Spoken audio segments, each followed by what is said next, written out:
I see we already liking the video. You know, I love it when my subscribers on some act right. Okay, I really appreciate that. Really appreciate that. Angela says she is out in the streets. Pray tell. We're gonna get in her business. We're gonna get in her business. But anyways, hi everybody. I'm Keyoka, the Aqua Black Nomad. I'm a writer, I'm a dog mom, and I travel solo. My channel is for all the Black women out there who want to travel more and maybe even live abroad. I spent 10 months with my Chihuahua mixes, traveling solo, nomading, bopping around Europe, and I did it by my damn self. And I want to encourage more Black women to go and do it by your damn self. Sometimes I bring other Black women on who either live abroad or who are bopping around. And they come onto my channel and they tell a little bit of their business. They tell just a little bit of their business. We're going to see. Tonight we have a special guest, and I'm going to bring her up here. Are you ready? Yes, she's ready. Hi, Katrina. How are you? Where are you? I am wonderful. I'm in Kuala Lumpur, Malaysia. Yay, that's so exciting.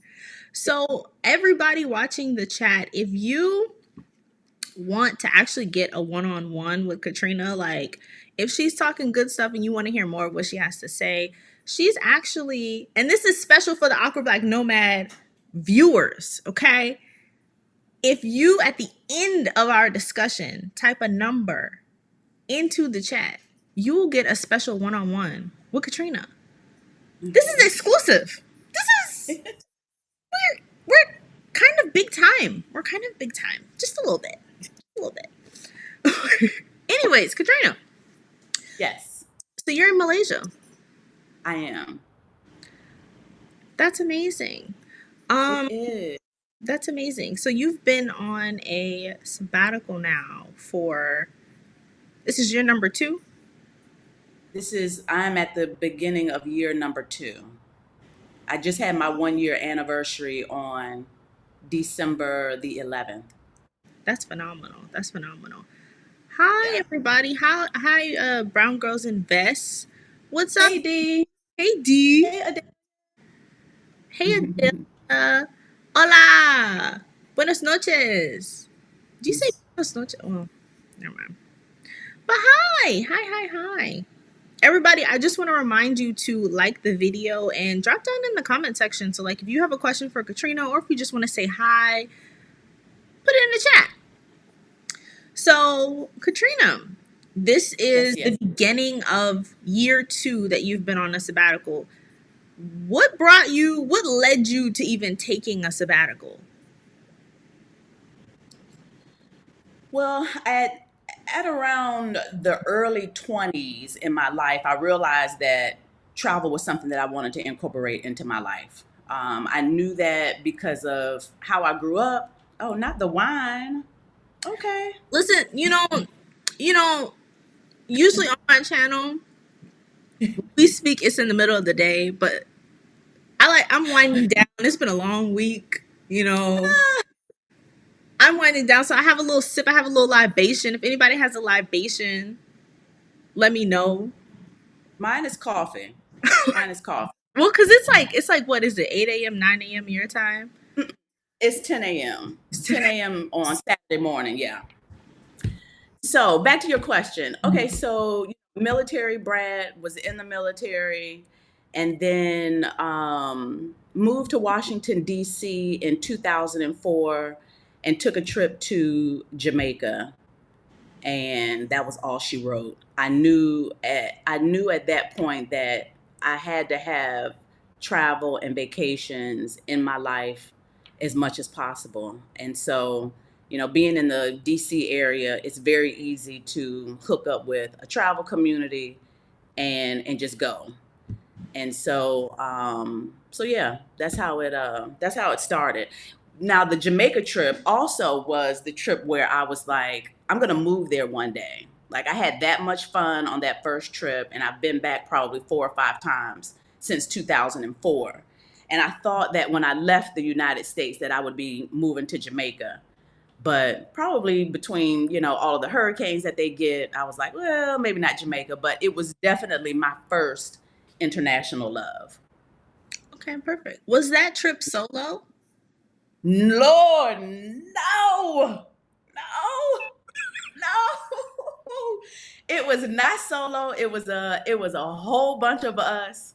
And when I tell you it was live, Stephanie Perry was there. It was live, all the way live, okay? It was during their in the summertime, I think in June. Back then anyway, I don't know if they still do it. They have this music festival called Sunfest. And so we went for Sunfest, but there was a whole contingency of us that never went to any of the concerts. And then there was another contingency that did do the concerts.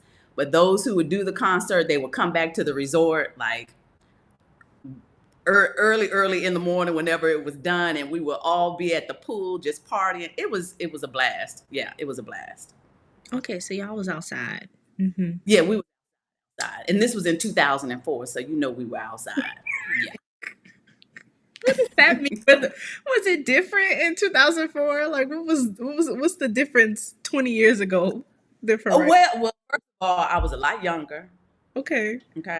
I A don't know lot more because energy. the way you run up mountains, I don't know that you're of a particular age. The way you But ran look, that I mountain, was running 10 miles a day. Well, not a day, but I was running 10 miles during my running sessions back then. So yeah. Yeah. I don't know what to say. I'm speechless. I don't know. You said 10. I'm not doing that now though, but yeah. Obviously, I was like outside. So you're not new to traveling, right? So what makes I guess what I'm getting at is what made the decision to go from, okay, I'll do like a cute trip at a resort, couple weeks here and there, to bye US. I'm leaving. I'm gonna get rid of all my stuff and I'm gonna bop around the world. Um, because I knew that I wanted to do this, have this kind of lifestyle, incorporate traveling as much as I could into my life. Um, just the turn of events between the government shutdown, COVID, me working remotely, me wanting to sell my condo in DC. There was a short period of time when I had quasi relocated to my parents' house because my dad had gotten sick right before, he died. So I didn't move from DC, but I had packed up my house and I was at my parents' house permanently for about a year because he died maybe about 4 months after I got there. And then I stayed there for a period of time with my mom. And so I had been away from DC. So I had already kind of conditioned myself to be not in DC, which was like my favorite place, in the United States. Like I loved DC. So I had been gone a year. And so I had kind of already gotten used to not being there. I would sporadically go to my condo and like get things or to do whatever business I had to do. And it just didn't feel like home anymore. So I knew, selling it, that was not going to be an issue. I had agreed with the person that I was dating at the time that I would sell the condo and move to Florida and be down there with him. And so that's what I did. And when I got to Florida, about 6 months after that, the relationship ended. And I just knew then that was going to be my window because by then my life had changed so much. Not being in DC, not going into an office every day. My father had passed away. And so like it was just so much change. I was like, this has got to be it. This is the time. Yeah. So Yeah. I think a lot of people's travel stories, or should we say exodus stories, kind of mhm. start with like these sort of like the sort of breaking down of structures, like things that we felt tied to don't exist Yep. anymore. So then you're like, Right. look around and you're like, oh, I actually don't have anything holding me back from living a life that I want. Yep. Yep.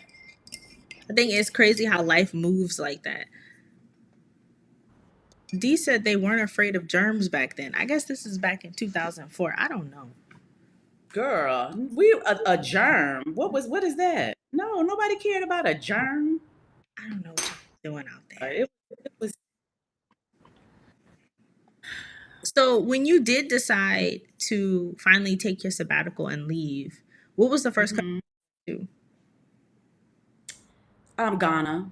Ghana. And so like in the process of actually leaving, what was your process? Like you said that you were gonna sell your condo. So I'm assuming Mhm.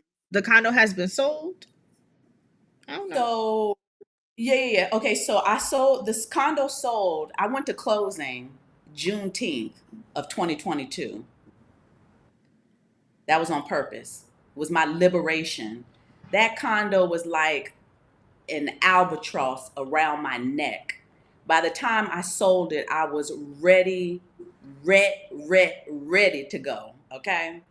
Um, and it was also divine um because the condo that I was in, 4 unit building, almost all of the units rented out. The banks really didn't want to touch it because they considered it a high risk situation because there were more renters than owners living in the building. So I knew that the person who came and bought my condo was going to have to be a special buyer. We didn't even put the condo on the market before I had somebody come and make the offer that was more than what I was asking for. So it was like, when that happened, it was like, this is what I'm supposed to be doing, right? If there was a struggle, then I probably would have been like, oh my God, am I supposed to be doing this? I would have, been questioning my decisions. Yeah. But came in, it was actually the neighbor who bought it, an all cash offer, more than what I was asking. So it was like, it's this is what I'm supposed to be doing. Like I never thought twice about it. I love So that. things like that, structures were just breaking down, and everything was moving like how it was supposed to. Even if I wasn't quite sure, how it was going to look, what my next step was, Hmm. they were coming. They were just it was just unfolding. So But even the ability to see, okay, things are falling into place, so I'm making the right move, takes a bit of like intuitiveness, mhm, like an mhm, awareness of how things are shifting in your favor. mhm. And I Yep. think that also kind of takes time. And I wonder where that comes from, right? Like being able to recognize that the universe is sort of moving in a way to accommodate your wish, the thing that you set in your mind, like, okay, this would be nice to do, but that you maybe didn't have the steps to plan. But anyways, I what do some you do with your stuff? but sometimes I attribute being able to be that intuitive to not having a lot of things that distract me in my life, right? I don't have any Mm, children. I just don't have a lot. I don't have a lot of distractions. So I think for me it's easy to be intuitive because there's nothing else to kind of shake me up. yeah, to focus Um on and, yourself. and yeah, if that makes sense. No, that makes sense. So yeah, what did you do with all your stuff? Like, Most of it I gave to Goodwill because I was, write it off in my taxes, right? Every year, as a part of my tax return, I always had donations, right? And so, for me to donate and then claim, you know, 12, 15,000 on my tax return was not uncommon. Like I knew the IRS was not going to come at me like, why are you now donating and claiming all of this stuff? I had been doing, donations every year for many, many years. And so a lot of it I just donated. I gave away some stuff. Like when I had people to come in and clean my condo, I probably did like 2 or 3 rounds of cleaning. People would come in and they would be like, "Oh, this is nice," and I'd be like, "You want it?" I had a t-shirt business at one point, and all of my heat press stuff, all of my vinyl t-shirts that I had bought and never, did anything with, I just gave it to this couple mm, that came in. clean. They said they had a daughter that was into it. I was like, she can have everything. And so gave away stuff, Goodwill, and then I sold the big ticket items. Mm. Most of the I feel like decluttering or like minimizing all of your stuff is so hard to do here because you just accumulate a lot over the years. And then, Mhm. sometimes you have that hoarder spirit. Like I like to say I have a little bit of a hoarder spirit where like I like to hang on to things. So like even and then you think about how much you paid for it. Like, oh, you want me to give this away? You want me to sell this for half or more than half of what I spent? We don't live in a scarcity mindset. That's somewhat of a scarcity mindset. And Fair. if you give it away, then I'm gonna miss it. I look at it as if I give it away, that it makes room for something else to come in. Hmm. That makes sense. It's a lot. It's I think it's more mindset than anything. Because clearly, I mean, look at you. You're a working woman. You can, if you get rid of something, you can run out and replace it today if you want to. So, You're I mean, right. they're just Coined up. hmm. Coined up. Some Okay.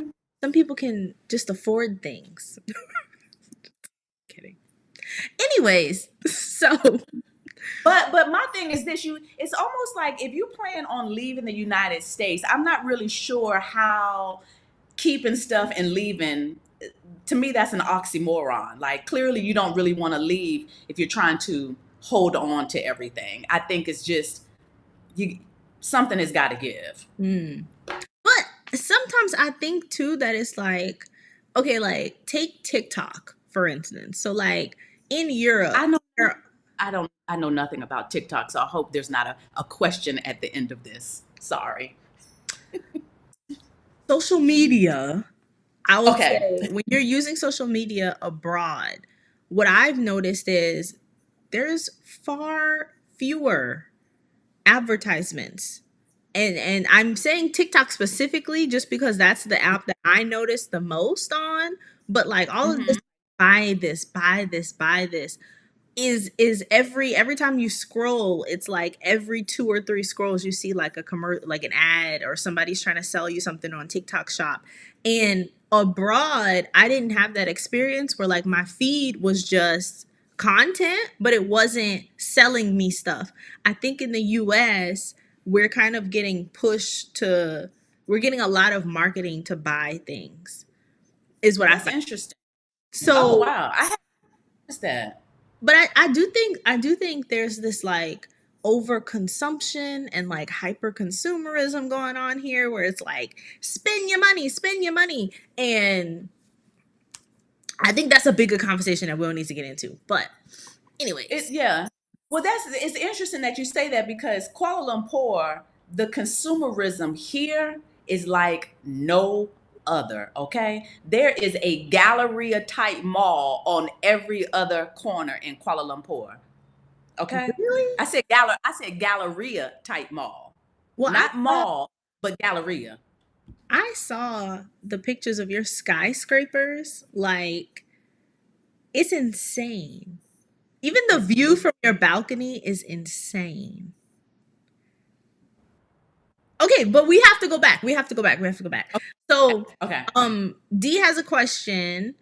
She Okay. is Hey D. asking, hey D, she's asking how far out, let me put it on the screen. How far out have you scheduled the locations that you visit on your sabbatical?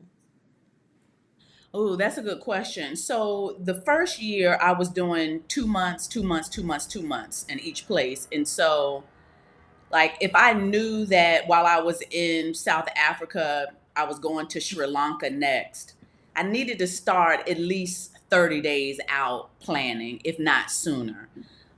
Some places, if you know you're going there, like I would have 1 or 2 Airbnbs already booked, like maybe not all of the details in place, Mhm. but some sort of idea about where I was going to be. Um, some places there's so many Airbnbs that you don't feel the pressure to lock something in. Like going to Vietnam in February, there's a plethora of places to stay in Vietnam. So there's not too much pressure. But if I'm going someplace where the Airbnbs, you know, may not be the best, if I go there because of that situation, then I'm probably going to secure that a little quicker. I would say about 30 days out is roughly my timeline. And then I'm kind of cutting it close, because if I haven't bought a plane ticket, then more than likely I'm going to pay a little bit more. I have been known to do that. To just kind of like sit on the planning part, and sometimes, I end up paying more because I have waited. So don't be like me. Who is like you? I'm over here having heart palpitations because 30 days. Like, Oh, the way I plan for a year. So you get don't out of here. so Really? let me get this straight. Let me get this straight. Let me take a You're in, sip. you're in Malaysia now. Mm-hmm. And I feel like you know where you're going next. Like, you know how long you're going to be in Malaysia, and you know where you're going next. But Mm-hmm. you mean to tell me that there have been times where you're in a country and you don't know where you're going next, and you're like Honey, there. honey, when I was in Amsterdam, my cousin dropped me and my other cousin off at the airport. His flight, say it was at 10, we got dropped off at like 7. When we got to the airport is when I bought a ticket to go to Spain that afternoon. I thought people only did that in the movies. I didn't think people did that in real life. Buy tickets from the airport? Like, you don't know, like you just show up to the airport and it's just vibes. It was just vibes. I was like, oh, this one is leaving at 3. I'm gonna get on this one. I've already begun to gray. I can't like That's probably why my hairline is all gray. Okay. do you be but you don't ever seem stressed out. You don't You ever know why I'm seem not stressed stressed out out? about Because it. it always works out. It always works out. So why be stressed? It always works out. Why be stressed? It does always work out. All right. All right. So then in your journey, what kind of challenges have you come across with traveling long term, we'll say? Has there ever been a time where you're like, how am I going to get out of this? What's going on? Okay, so some of my biggest struggles were in South Africa with the power outages. Um, the power outages in South Africa, they will test all of your patience. Okay, We I have mean, some support. We have some support for the ADHD travel planning. Um, Dahlia says the universe tends to unfold as it should. absolutely, it does. It does. It does. And I trust it. Like I trust the universe, and it just keeps showing up. So the worry, and my mom taught me a long time ago, if you're going to pray, don't worry. And if you're going to worry, don't pray. You can't do both. Fair. So I settled on praying, and just knowing I'm going to be good. And even in situations when I'm not good, I've learned how to still be okay and calm, and knowing that it's gonna pass. Like being in the dark in Hoodsprit, South Africa for 31 hours, no power, right? Trying to navigate. Okay, during the day I will go and sit at this coffee shop to charge up, keep my equipment, my electronics charged, get back to my Airbnb before 5 p.m. because once it gets dark, it's black dark and the animals are out. You just kind of figure things out. So there have been difficult things, running out of facial products. I have skincare issues. And so I had to stay on top of my skincare. Being in Sri Lanka, It was like my skin had started to purge.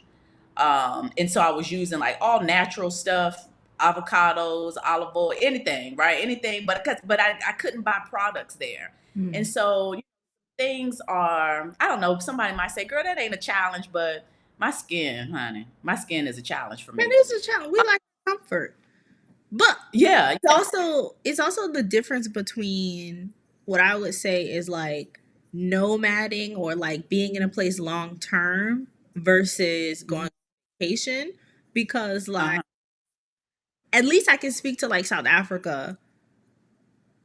There were When I was there for like 2 weeks, I stayed in a Hmm. hotel. There were no power outages. I heard that other places had power outages, but that's the privilege when you're going to a place for a couple weeks on vacation. You don't have to deal with the stuff that locals kind of deal with. Yep. Right? Like you don't have to deal with the rolling blackouts or whatever it was. The only reason I knew that that happened is because I have a homegirl who's in Joburg, and she was like, the power going out. I hate it over here. Blah, blah, blah. It's not funny. But exactly. It's like you're really living in a new place. And so you have to kind of adjust your expectations to what people in that environment are dealing with because you're going to a new place. That makes sense. And you're reminding me that for the first for the first 6 months of my sabbatical, I didn't have decent internet. Hmm. When I was in Sri Lanka, whatever I had to do, Sri Lanka was really a test. It was my favorite place, but it was a whole test on me. Whatever I had to do, internet wise, if I didn't get up first thing in the morning and have it done by 10 a.m., there was no more internet for the rest of the day.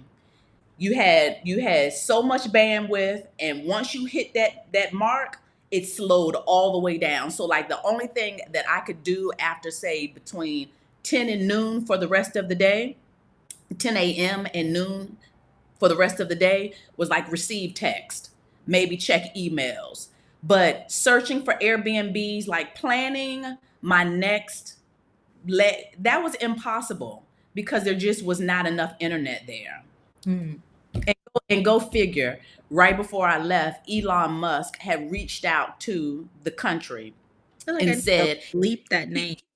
he wanted, right, he wants to put a satellite, up in the ether, the heavens, so that they can have decent internet in Sri Lanka. That's how bad it was. So I don't know if they're going to go through with that, but the internet, oh my god, challenges. I was so happy to get to Europe when I left Sri Lanka. 6 months. 6 months with like not good internet. That'll So, test you also.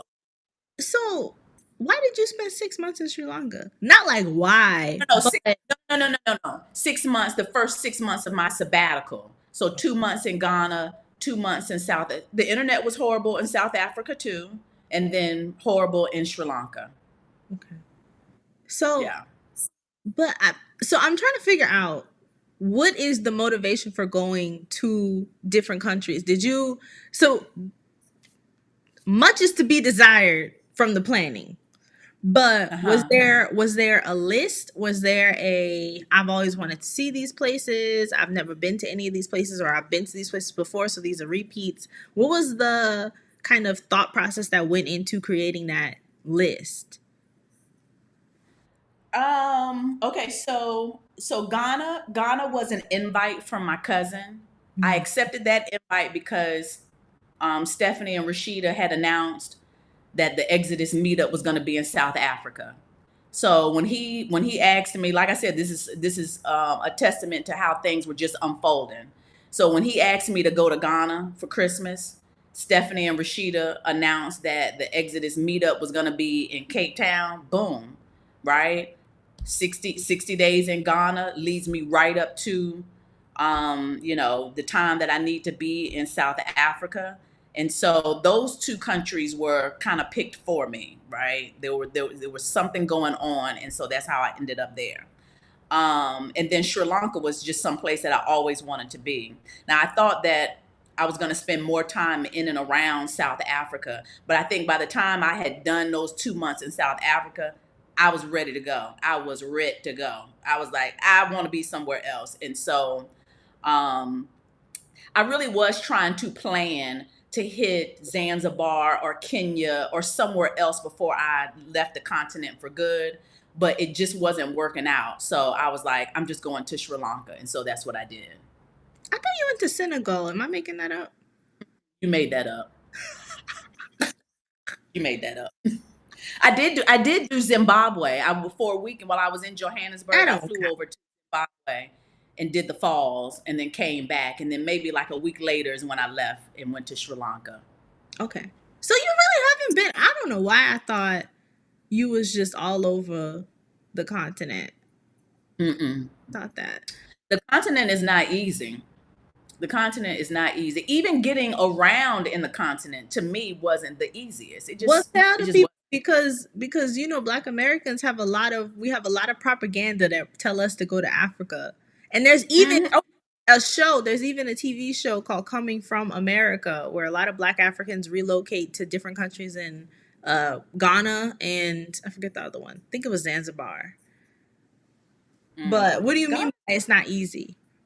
Ghana is hard. Mhm. I think they're like South Africa, you will get comforts of the United States. That was another reason why I didn't like South Africa. It was too much like being in the United States. I don't want to see all these white folks in South Africa. I'm in Africa, period. I don't want to see all of you. I don't want to see you. So South Africa, you can get a lot of comforts of home there. Even though Joburg is, it's more of us. That's like Atlanta. Yeah. You get cheeseburgers and pizzas and good groceries. So it's very American. I think it's very Americanized or westernized, right? But Ghana is Africa. It's tough. It's a tough place. Ghana is awesome because it feels like home. I say Ghana is like the blueprint for every Black person that I know. You see the Ghanaians and you're like, I know somebody who looks like that person. I know somebody who looks like that person. It's just it's like a warm hug, right? Mhm. But it's tough. It's tough. And for people like us who are used to a certain lifestyle, I'm not saying that you can't go there and love it. But it's not, I don't think the transition is gonna be as smooth as going somewhere else. Like even here in KL, Kuala Lumpur. Hmm. So then compare it to, because we did talk a little bit about seeing white folk, but you spent a good bit of time in Europe. So how was that experience different than being in South Africa? Was it just the expectation that you were going to Africa that you like were like, oh, I'm gonna see a bunch of Black people and it's gonna be the vibes, or was it just I don't think I had any expectation about what it was gonna be like, or the expectation that I had, I was completely wrong. mm, I did not take into account the fact that apartheid just ended 50 years ago, right? heavy? Um, Heavy. I remember calling my cousin when I got to Hoodsprit. That was the first place I landed in, first place I stayed in South Africa. And I remember calling my cousin and saying, wow, the disparity between the Blacks and the whites. And he said, look, you have to remember apartheid was not that long ago. You have to look at it like this. He said, think of it like this. He said, think of it as people playing Monopoly, the game of Monopoly, and they've been playing for 4 hours. And you walk into the room and they like, sit down, come play with us. Now you have to catch up to where they are. Mm. And so, it's just very clear that, the Black people, they're the disparity is kind of heart wrenching. Adelia says not even 50 years, more like 30.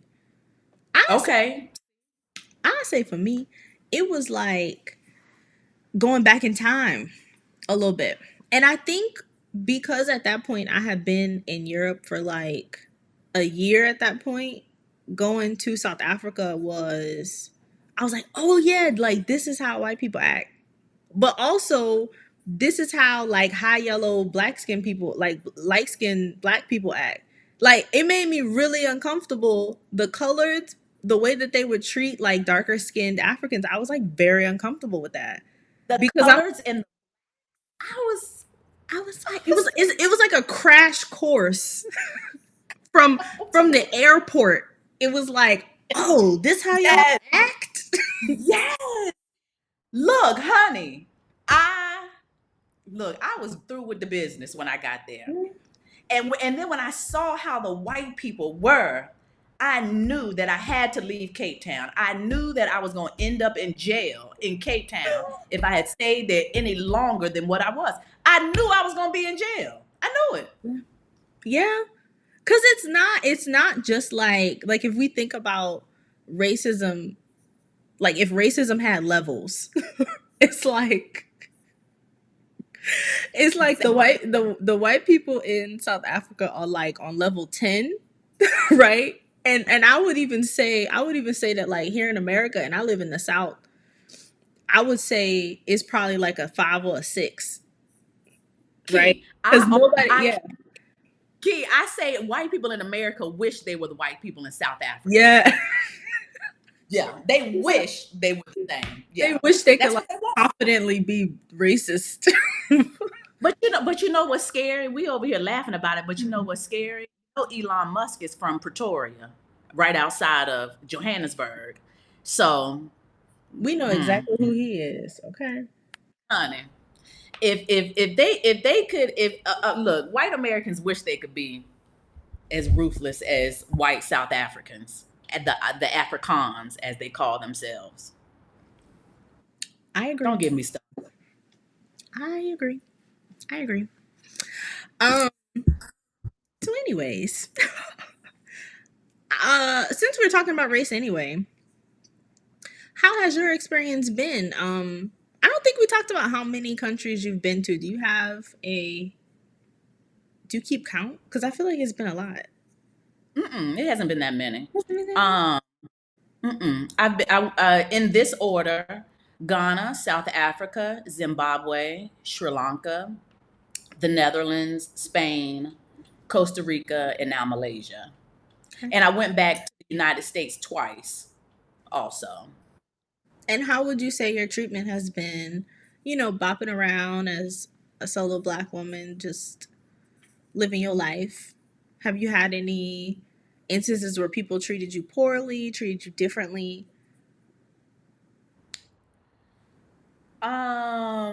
I think it's Cape. I have to go back to Cape Town.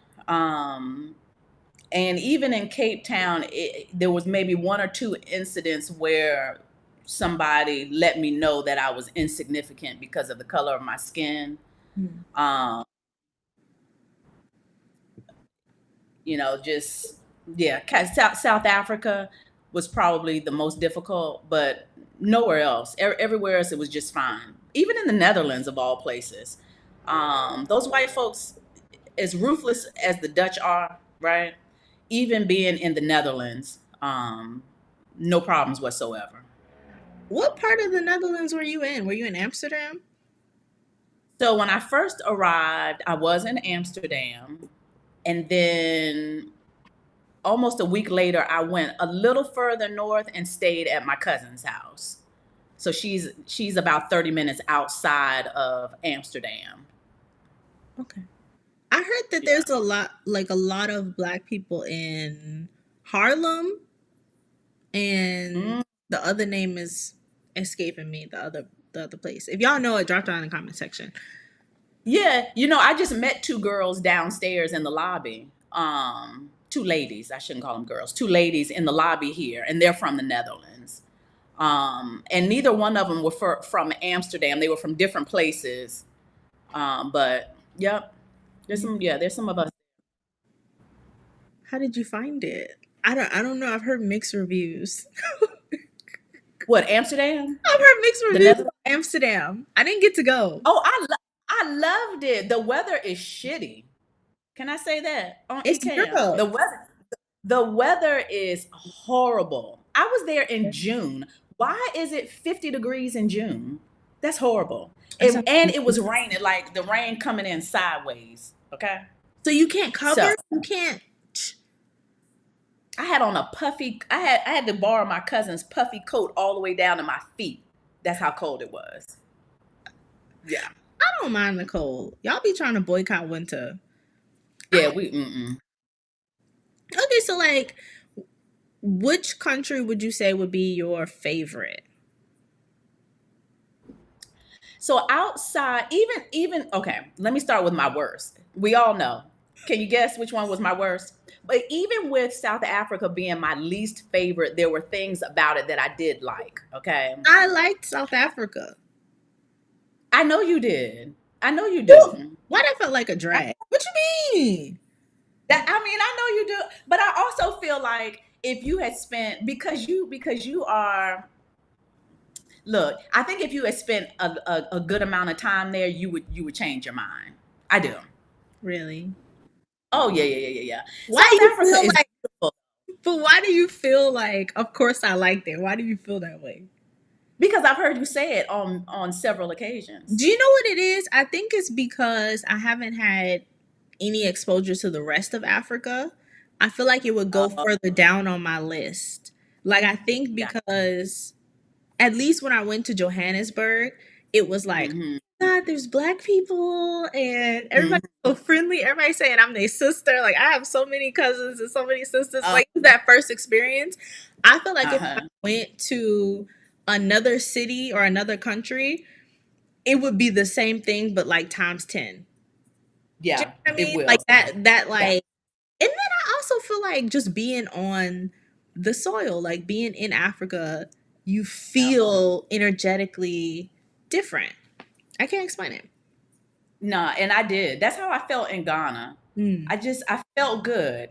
Like I said, as tough as it is there, to have a good life there, it still felt good. mm. It wasn't so bad that I was like, oh, I can't go back there. It felt good. I felt good being around my people. Yeah. Yeah. And Yeah. not just that, but like seeing, like because I work in marketing, I pay a lot of attention to advertisements and Mm. seeing black people on commercials and billboards and signs, and it was just nice, and not just like certain in service roles, but like seeing them in different attires, Right. doing it's a strange experience that I can't really articulate, but I want more of it. So we'll, in the future, we'll see. Yeah. Resource So Rod says, I am finally abroad. I'm sorry.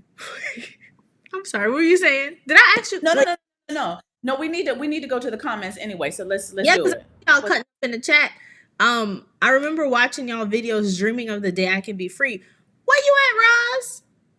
Where you went? Hmm. Tell the people. Drop down in the comment section. Everybody liked the video, by the way. While I'm remembering it, H&D abroad says Spain is her fave. You were having fun with Yolanda. Yeah. You was in Zaragoza, or did she come to like Barcelona? Where I thought you were in Barcelona. Did you do both? Yeah. Yeah. I flew into Barcelona and then took the train to Zaragoza, then down to Seville, and then back to Madrid. So did all of that by train. I'm surprised you didn't list Spain as your fave.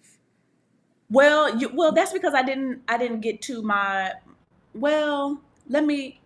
I didn't. Did I get to my fave? I did say Sri Lanka was my favorite. I think Sri Lanka was my favorite because Sri Lanka was the one place on planet Earth that I was like, I got to get there one day for Mm, whatever reason. I mean, I do know the reason, but Sri Lanka was that place, and it felt the most. I felt the most satisfied being there. Right, it was a huge accomplishment. Just one of those things like when a dream is realized, right? Like, oh my God, I cannot believe I'm here. And I mm. had always envisioned a sabbatical that included me being at the beach every day, just being a beach bum.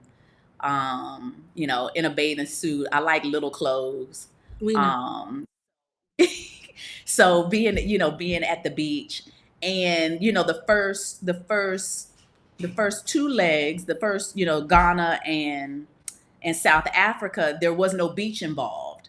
And so by the time I had gotten to Sri Lanka, I was like, oh my God, I need this. And so I think that's why by default it kind of became my favorite place. And they have like the best food in the world in Sri Lanka. Like the Sri Lankans know how to flavor some food. Do you hear me?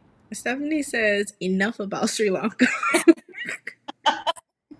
I know.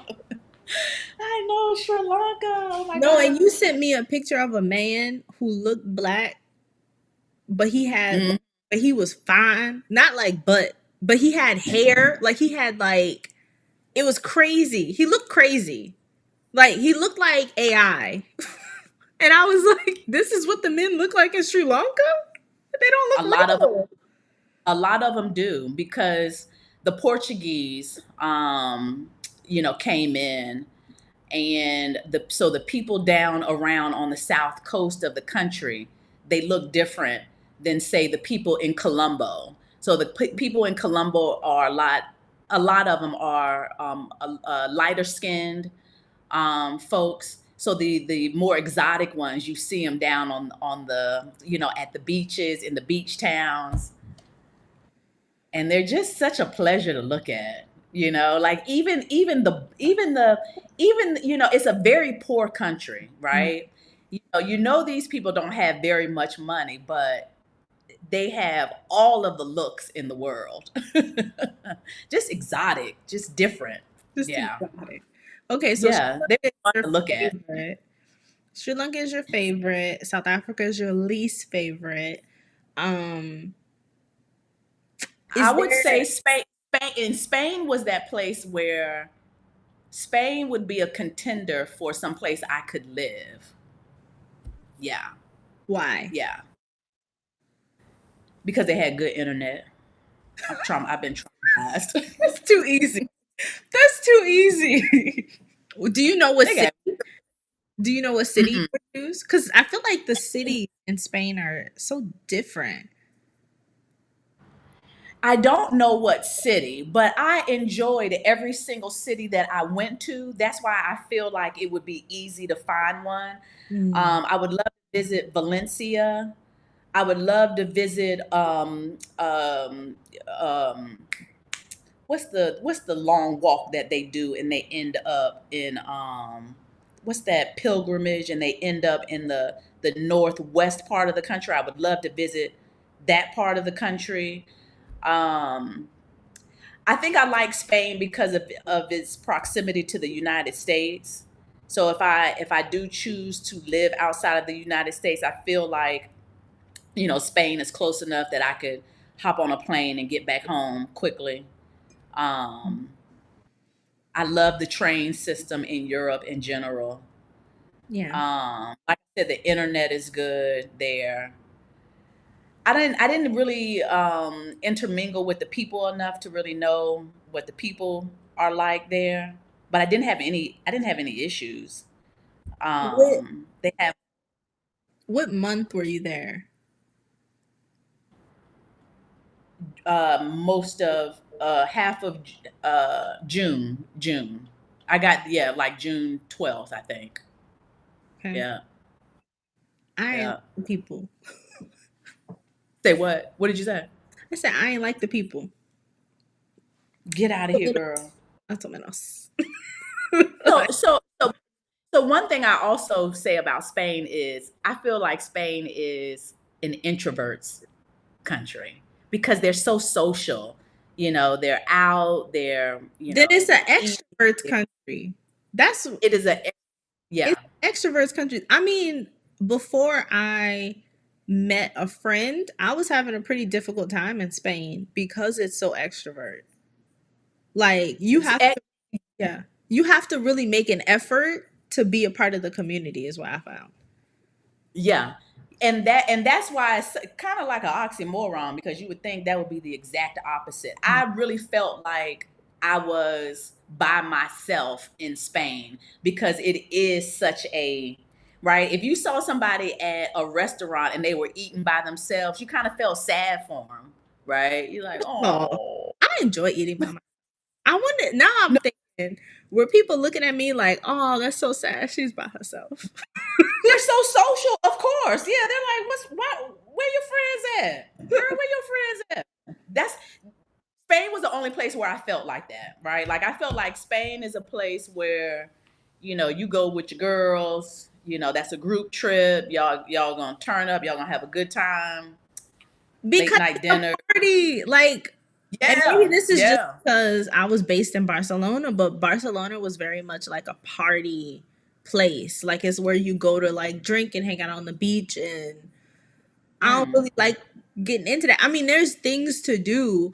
I loved walking around the city and going to the different museums, but I feel like if you don't really like nightlife, I don't know, or if you're not like a sociable person, it's mm. difficult unless you make like a serious effort to like be a part Yeah. of the community.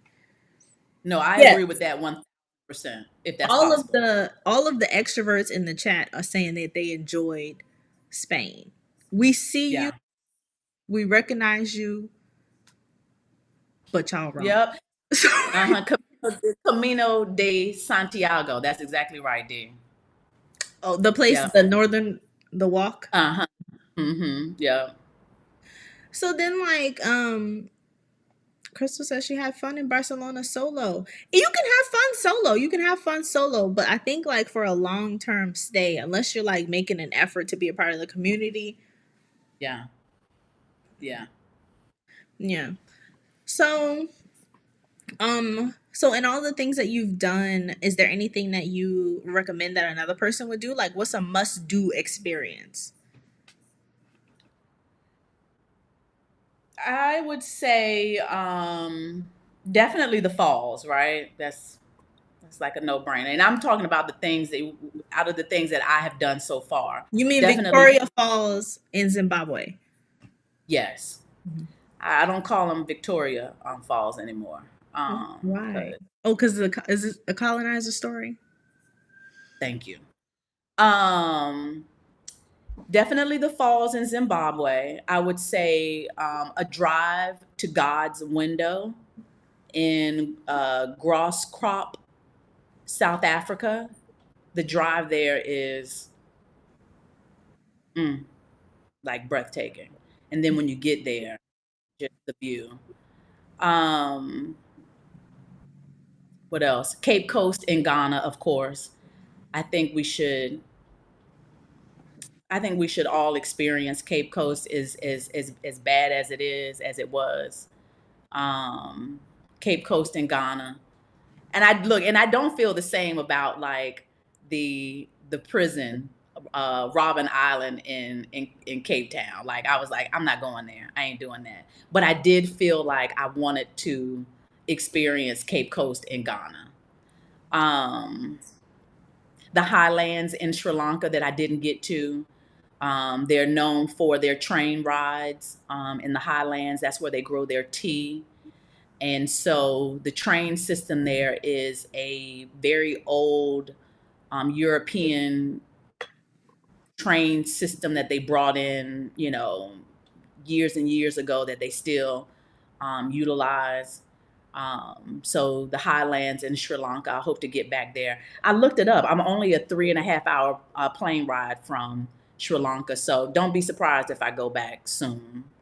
I've learned And my business when it comes to where you are. I've learned to just mind my business.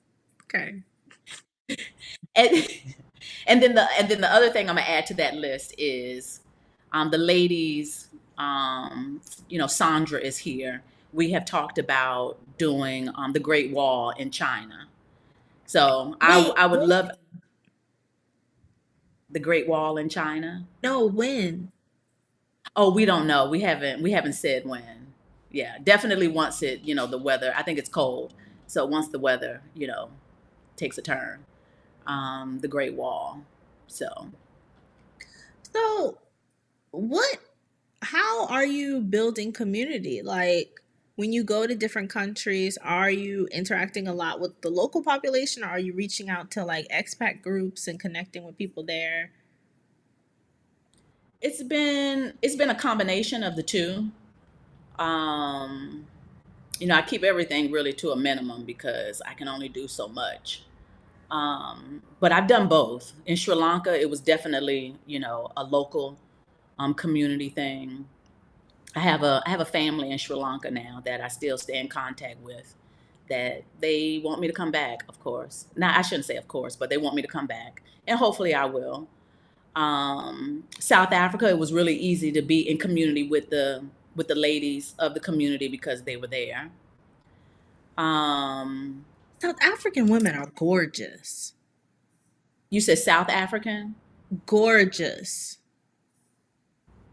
Like, I was like doing double takes. Now, the men are kind of strange looking in South Africa. Yes, they. I don't know what is in the water over there, but the women come out gorgeous. The men come out, I don't I know. don't remember. And where were you? In Cape Town, Johannesburg, both places? Both places, and you know, part of that could be, and this is no shade to the Zimbabweans. I know there's like a large population of Zimbabweans in South Africa, but Yeah. when I was in South Africa, I did not see anything that needed to be committed to memory. But the women were gorgeous. Like, it was like Atlanta. Like, they came in every font. I don't remember that. I remember the women being gorgeous. Hmm. Now, I have heard a man say that the women in South Africa are beautiful. I have heard one man say that, but I don't remember noticing like what they look like. I Really? don't. Mm-mm. Mm-mm. No. Where are the Mm-mm. attractive men? Where are they? Girl, I don't know. Somebody needs to tell me. Okay. So I can book a ticket. Okay. Where are they, and how open are they, right? Because just because they're there doesn't mean they're gonna be open to, dating. No, no, no. I just You mean for like the purposes of eye candy. Like, has Oh, there ever been a place where you touched down and you were like, "Oh, okay, oh, okay." girl, I hate to admit this out loud because it's not my favorite place. I did enjoy myself there. That's one thing I have realized about myself. I can not like a place, but still enjoy myself while I'm there. And Mm, Costa Rica was like that. Costa Rica, I've been to Costa Rica 3 times, and um, it still is not my favorite place, but the amount of time that I spent there this last time, just being able to take it in a bit differently. Um, One thing I noticed is that the men in Costa Rica are not bad looking, but on the flip side of that, a lot of them look like white men. But oh, they yeah, a lot of them are very fair skinned. But there's a lot of nice looking men in Costa Rica. I don't know if Stephanie is on. Stephanie, are you still here? What do you agree with that? I think they are. I think there are. I do. Stephanie, report back. Uh, Okay. Nicole LaShawn. Hi, how are you? Hmm. Um, so you mentioned connecting with the family while you were in Sri Lanka. Did you do a Hmm. homestay? Have you done a homestay before? It was sort of like a homestay. It's it he they lived on the property where I'm gonna say hotel, but I'm gonna use air quotes because there were one, two, three, four, five. I think a total of 5 rooms. So it's very intimate. Very easy to get to know everybody there, type Mm. situation. And I stayed between that place and his other place because he also owns a villa. I don't know if you remember seeing me at that villa when I was in Sri Lanka, but I stayed in his villa for like 2 weeks. And so, between the two places, I was with this family for at least a month, if not longer. And so, I was dinner with them, I was running errands with them. I was, eating breakfast with them, so. I love that. I feel like that's an even better experience than just getting an Airbnb somewhere, Hmm. because it's like you really get to connect and live like a local. Even though these are clearly, they coinked up, but still having having that experience, like running errands with them and like having dinner, like eating Sri Lankan food, stuff like that. Hmm. Yeah. Crystal says the men in Tel Aviv are handsome. Are they? Yes, I could see that. I could see that. D says Costa Rica was such a relaxed vibe. Hmm. Yeah, I've never been. I haven't been to Costa Rica. What are you waiting on? Some of us aren't on a sabbatical for right You now. lived in Alabama a whole year. What are you talking about? Anyways, this is not about me. So, something I want to ask you. I don't know if you're comfortable answering, so you can say no if you want to. How do you budget when you go to a new place? Did you create like a budget for a year, or do you base your budget on like monthly expenses, things like that? So I'm not really I'm a budgeter, but I am more of I don't even know how to describe it. This is what I do. I have a pot of money that Okay. I'm using to travel. And when that pot of money is gone, that's when I will stop. That's my budget.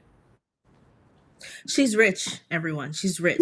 She No, um no, what she no, said is she no. just kidding. No, what that means is I am not capable of committing to spending a certain amount per month. I have commitment issues. Okay. So it's easier for me to say I have this much money, I'm budgeting this much money to travel, and when it's gone, that's when I need to stop. But I don't know if that's good or bad, but that's but that's how I'm. you okay, but like understanding what's in the pot, you know how long you can afford to travel then, right? Like, Yeah. So let me say this. So I know how much I spent. So yep. from December to when did I get that statement? I got here in, I would say for about 10 months that I was gone. The first 10 months I spent roughly 38,000 Okay. in those 10 months. And the That's reason why I know that is because do we freeze? Did I freeze? Did I freeze? did I freeze? Am I You good? froze. You froze. You Am froze. I good? Am I good now? You good. Okay. So 99.999% of all of my transactions were used. I used my MasterCard. And so MasterCard is gonna, you can go on the website and see how much you've spent. So that's how I know that the first 10, maybe 11 months, I spent roughly 38,000. So That's good. That's actually because the people will have you thinking that like travel is expensive, but I feel like when you actually get out there, not my dog freaking out. did he? Huh? Okay. I thought he was anyways, the people have you thinking that like travel is actually expensive, but I feel like once you get out of the United States, it's more cost effective because you don't have to fly as far, I think. Least, but I was in Europe, so I can't really speak to every like different places. But Mm-hmm. the journey is not as far, and then if you're like watching ticket prices when you're choosing your location, it's actually easier, Yeah. to get to different Yeah. places. Yeah. But that's not bad. That's actually really really good. Um, Mm-hmm. And I don't do a whole lot, right? Like there are some people who are out here traveling. They on excursions every other day. They doing something. But when I get to a place, it's like I live here, right? I'm not on vacation. Yeah. I did an Airbnb experience the other day. It was $16, right? Um, but I do what somebody who is living here does, and so that doesn't require a whole lot. Okay, but what do you do? Because you've been in Malaysia and all you doing is taking pictures of the buildings. Look, the buildings are the same. They're not moving. Show the people something. Get out of here! They're I'm just different asking, buildings. what are they doing? Like, what have you done? What are you doing? And what have you done? I've been relaxing. No, so most mornings I get up, I exercise, right? I have a morning routine. I get up, I exercise, I come back, I shower. What do I feel like doing next, right? Do I watch a master class? Do I write some? Do I take a grab over to the mall, get my nails done? Do I meet up with the ladies to have some lunch? The other day, girl, I went and got my ears cleaned, and they use this ancient Chinese tradition.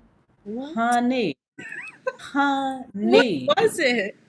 Did they pour something honey, in there? honey. That thing felt so good. How Oh, much? How much was it? so because my ears were clogged, I got the most expensive package, which was still only $90. Okay, So they do a consultation. They look inside your ears. They determine what needs to be done. Then you go into a room that's just like a room where you would get a massage. You lay down, and honey, it felt so good. I wanted to go to sleep, but I was too busy recording everything.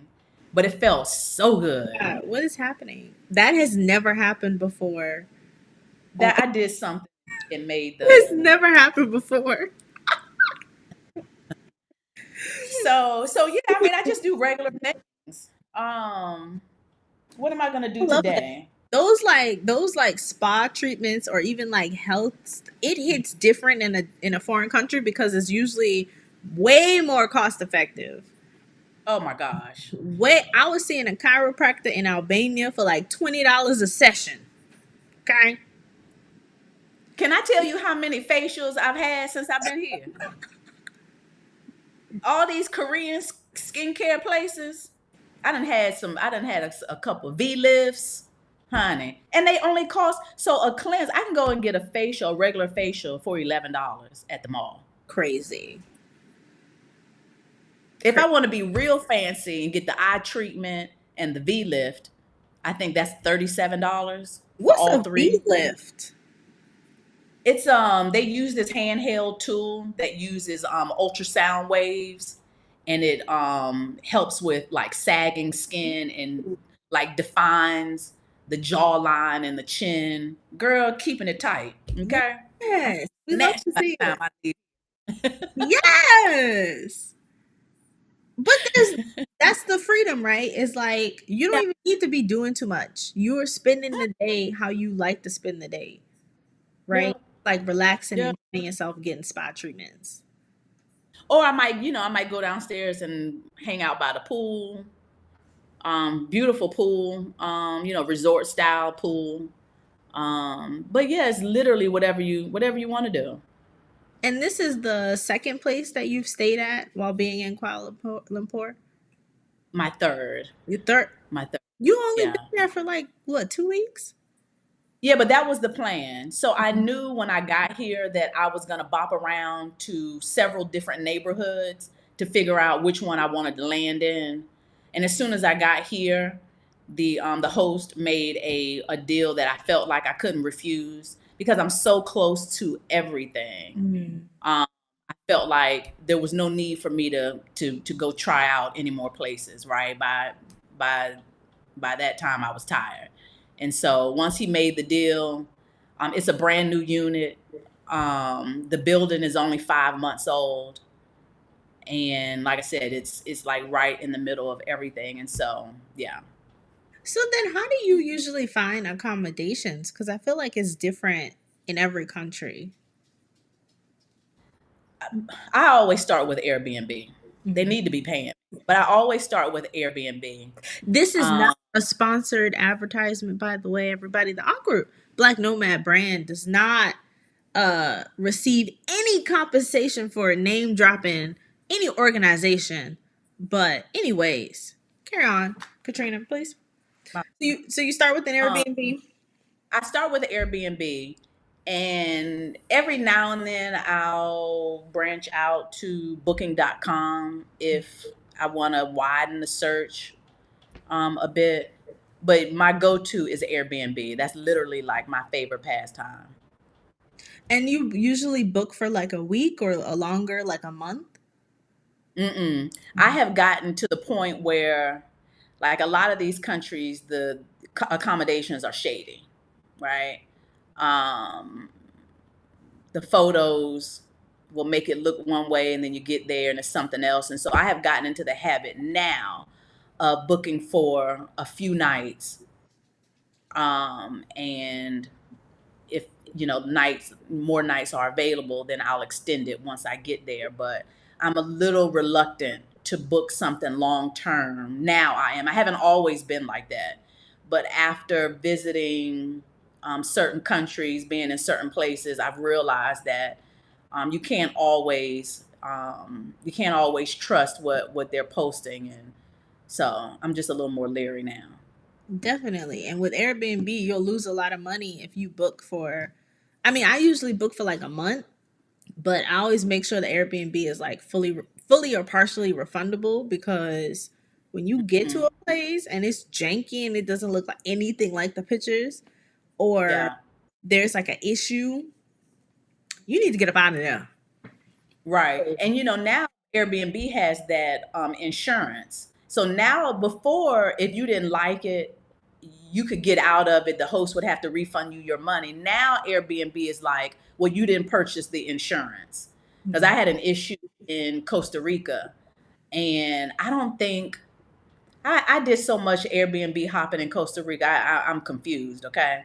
But there was one Airbnb where I absolutely was like, no, there were actually two. I was like, I'm not staying here.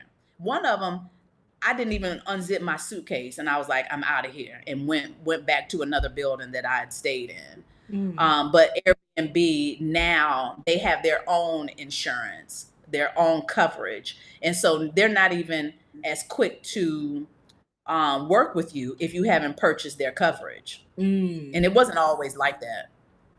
So you recommend getting the Airbnb coverage just to. Yeah, Yeah. you better. If you Yeah, because there's just a good chance that, I shouldn't say a good chance, but there's a chance that something could go awry. So I'm a proponent of insurance, but I will be the first to admit I still have not.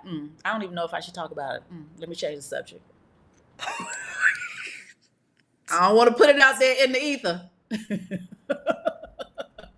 Anyways, so what okay, so we've talked a lot about where you've been. Can you speak Mhm. where you're going? What does the next phase, as you're embarking on year 2 of your sabbatical, what does the next phase kind of look like? Yeah. So, you know, year two, it's going to be more about country dating. I honestly was one of those people who did not foresee the election going the way that it did. Um, I naively thought that the Democrats would get back in office. I still have plans to do Southeast Asia, but I also had plans to go back to the States, right? I had plans to, I have set aside money to start my life again in the United States.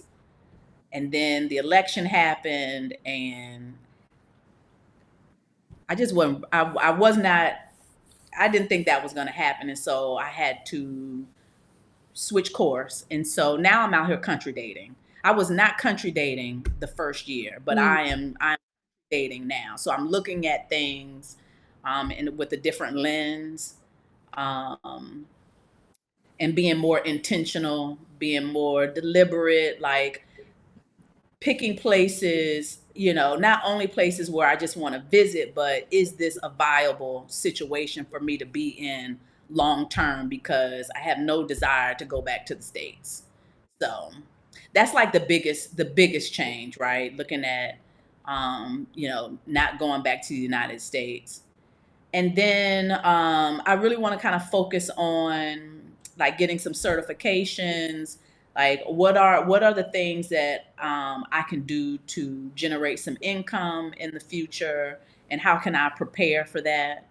What can I do now to add to my toolkit that will set me up for some sort of money making opportunity in the future. So Coins upon coins. I want to remind everybody to like the video, and we are winding down. So if you do have any questions for Katrina, please drop down in the comment section. Stick a Q in front of your question so I see it. And I wanted to say, being already on your sabbatical, I think has helped a lot, because a lot of people, this is my experience of being in the US right now. A lot of people are kind of scrambling to figure out how they're going to leave. Whereas, like, people who have already traveled or people who are outside the US now are kind of like, oh, well, I'm not going back. Like, I had a homegirl who I met in Spain. She was here in Texas, and then she was like, you know what? I'm getting out before the next election. I'm leaving, or the inauguration. I'm leaving. So uh-huh. a lot of people, because they have already bopped, can kind of Uh-huh. lean back on that and say like, okay, I'm just gonna either stay outside the US or I'm gonna hop again. Yeah. Hey Angela, nice of you to Hey, join Ed. us. Yay. Where That's my you was girl. where you was at? What were you doing out in the dead of the night? Interesting. Um, but yeah, that's great. Do you know? So you're in Malaysia now. Do you know where you're going next? Do you know what other countries you might be interested in traveling to in 2025? That's always the $1 million question, right? I do know that I am going to Vietnam next, because I will be there for the meetup. I leave here. I'm gonna leave here either. Well, my last day in this unit is February the 15th. Mm. Um, so I'll either fly to Vietnam the 15th or the 16th, and I don't know. Once I get there, it's all about a feel, right? I'm No, thinking I'm gonna like Vietnam. Oh, no.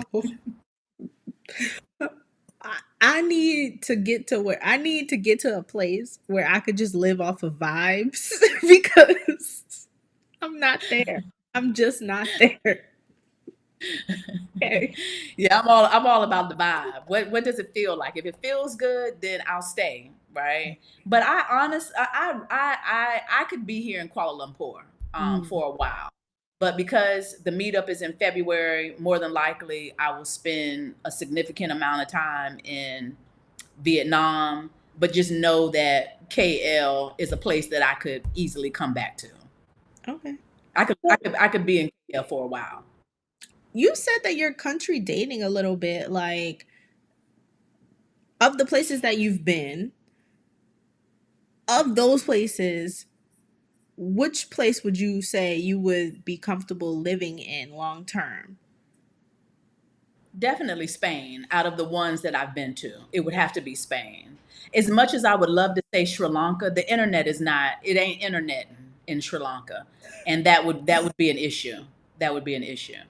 Well, maybe good old Muskie can send a spaceship up there and But you know what? One of our sisters, Jewel, Tiny House Jewel, she has Elon's internet in the States, and she says it's not even any good.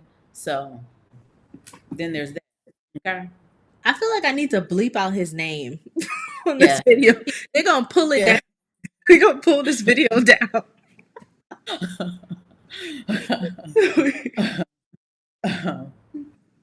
Yeah. Yeah, so definitely Vietnam. I want to go to Thailand because I love Thai food, and I want to eat the food in Thailand. But that's really the only draw for me right now is the Mm, food, and I don't know if that's enough. Um, that could be enough. yeah, I it could be. I know in Vietnam there's like a giant gold Buddha. Hmm. I heard some people have like a spiritual, like out of body experience when they see that Buddha. I don't know what part of Vietnam it's in, but look that up. Let, let's Google it. Giant Google that. gold Buddha. There's a giant gold Buddha in Vietnam. Let's Google it. Nicole says, I'm a moody traveler too. I like to move based on how I feel. Hmm. We like the vibes. And she'll also see you in Vietnam. She has her tickets. Hey, hey, girl, hey. Hey, girl, hey. Love y'all. Oh, I see Angela says, yeah, golden. move when the spirit moves you. But she didn't say where she was, though. But she didn't put in the comments to say where she was. Who, Angela? Out in the streets. Like, Angela's in Kansas City. Oh, maybe I should. Did I put your business out there, Angela? My first bad, of all, girl. we don't know who's watching the channel. Don't be putting her business out there. You know, people are weird. Which fine. I'm just kidding. It's okay. Did you find the golden Buddha or no? Did I make it up? That's the Buddha. That's what I'm talking about. Wait, come over. Oh, wait. That's what I'm talking about. What city is that? Okay. Don't give me a line. Let me see. Let me go The back. wine is whining. I am drinking a I can't say it. It's a German white called like Gertzschmeimer. I've had that. You're right. That is good. Love it. I don't That usually is like, very. but it's like perfect for, especially because it's kind of cold. Yes, I Love, agree with you. I had that at a winery before. Yes. I'm elevating my palate, I see becoming you, girl. wine connoisseur.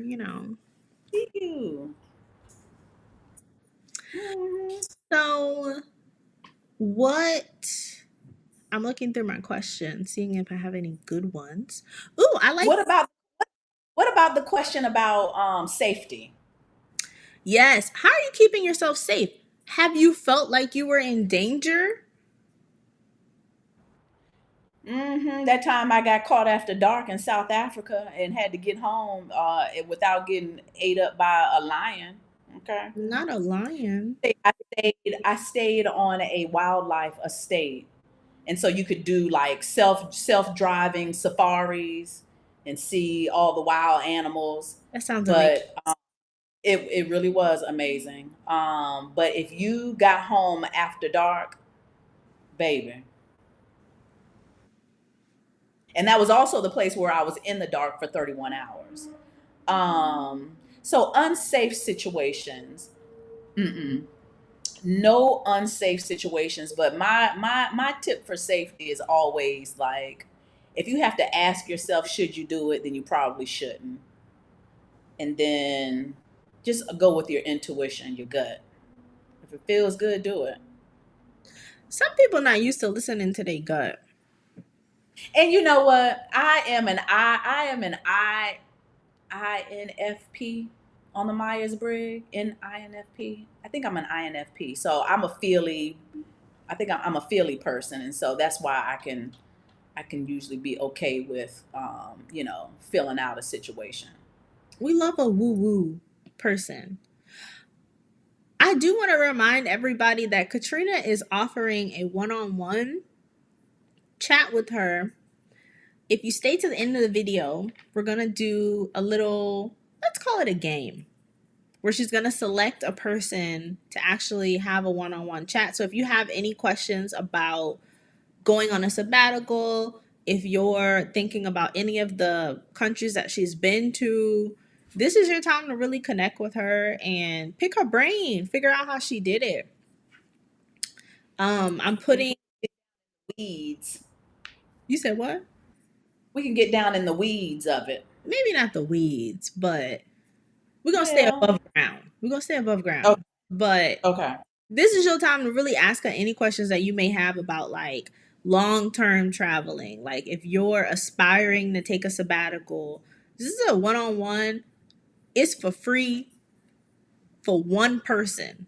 Okay. A lot of people will charge you to have this kind of conversation. So this kind of insight is really special. Um so I guess my next question would be, if there was a person watching this and they want to be able to take a sabbatical or even like travel long term, what kind of advice would you give that person who is still like in the very beginning stages of like maybe it's a thought, but they don't know if they Hmm. can do it? I think I would probably advise that person to really sit with why they want to do something like this, right? If you're being motivated by what you see on the interwebs, the social medias, that might not be the best motivation, right? This is something that you will want to do, because I will be the first to tell you it ain't easy out here, right? It's not easy navigating, the ways of other countries, and the way people do business, and cultures, all of the little obstacles that you'll run into. Um, so if it's not something that you absolutely want to do, you'll get out here and feel like you've made the wrong decision. But if it's something that you want to do, everything that you encounter out here will just be a part of the journey, and you'll figure out how to navigate it with ease and grace. um, but I would say, just what's motivating you to want to do something like this. Start there, Mm, and then yeah, I think that's a good place to start. What's mm. motivating you? Did I What answer your is, question? of course, what is something that has surprised you about either travel or being in different countries for an extended period of time?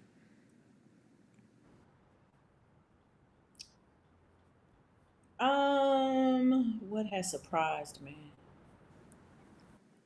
Uh, uh, I think one of the biggest surprises, I have to go back to the Dutch, right? Just the influence that Europeans have had in every place that I have been, right? They set up shop in every country.